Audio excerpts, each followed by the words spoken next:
Ok, bonjour à tout le monde. Bonjour, madame.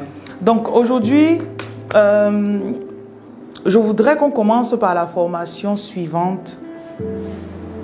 Comment former des gens? Nous sommes dans une ère délicate.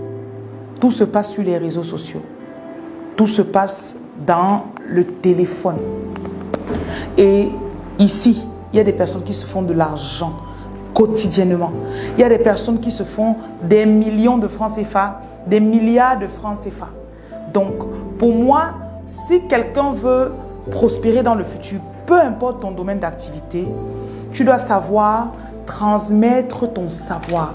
Donc, ce qui va suivre, les modules qui suivront, je vais vous expliquer comment passer son savoir à d'autres personnes. Premièrement, pour qui? C'est-à-dire, pour qui est-ce que je voudrais bien former mon savoir pour passer?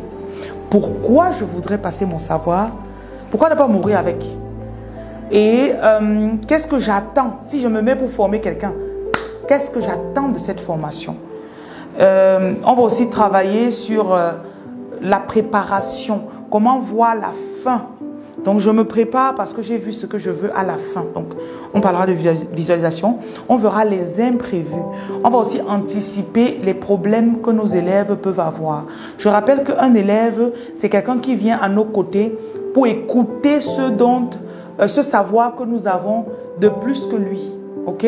Et un élève peut être plus âgé que nous, plus jeune que nous, plus riche que nous, plus pauvre que nous. Donc, c'est juste que dans un domaine de sa vie, il a quelque chose que moi j'ai. Enfin, il manque de quelque chose dont moi je possède et lui pas.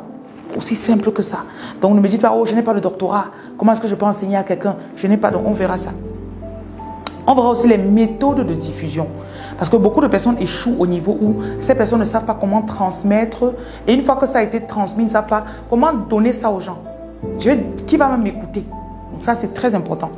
Et on verra aussi comment formuler, comment faire les recherches, comment formuler la formation qu'on veut donner aux gens. On verra les compétences nécessaires parce que, supposons, tu sais faire le ndolé, je ne sais pas faire le ndolé, et tu veux me former pour faire le ndolé. Tu dois savoir parler le français. Il ne faut pas qu'on parle la même langue. Là, je parle en français ici, même si c'est traduit peut-être, mais il faut qu'on sache qu'on ait un moyen de communication. Il faut aussi que le formateur sache articuler. Donc, il y a des compétences dont vous avez besoin. Il faut que le formateur sache gérer son temps. Je peux vous prendre dans cette formation, je vous promets de travailler en 2 heures et je me retrouve en train de faire 3 jours. Donc, il faut savoir mettre ce qu'on a en tant que savoir sous une forme de temps précis. Voilà, qu'on puisse aussi avoir confiance en ce que nous portons. Donc, on verra aussi la confiance en soi. On verra aussi comment intituler sa formation et aussi comment est-ce que on peut faire grandir ce qu'on commence. Il y a des personnes qui ont commencé avec une formation et qui sont des formateurs aujourd'hui hors pair, qui ont acquis des compétences. Donc, même si vous m'écoutez et vous n'avez pas eu le bac, même si vous m'écoutez, vous n'avez pas la licence, vous n'avez pas, je ne sais pas ce que vous pensez que vous n'avez pas, vous pouvez grandir vos compétences. C'est comme un muscle, c'est comme le vélo, c'est comme conduire un véhicule.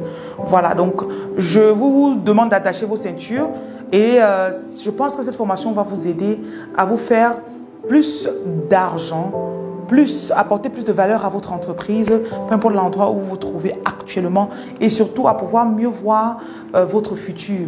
Parce que si je sais ce que je peux faire demain, quelles compétences supplémentaires j'ai, je peux apporter plus de valeur. Plus de valeur veut dire plus d'argent.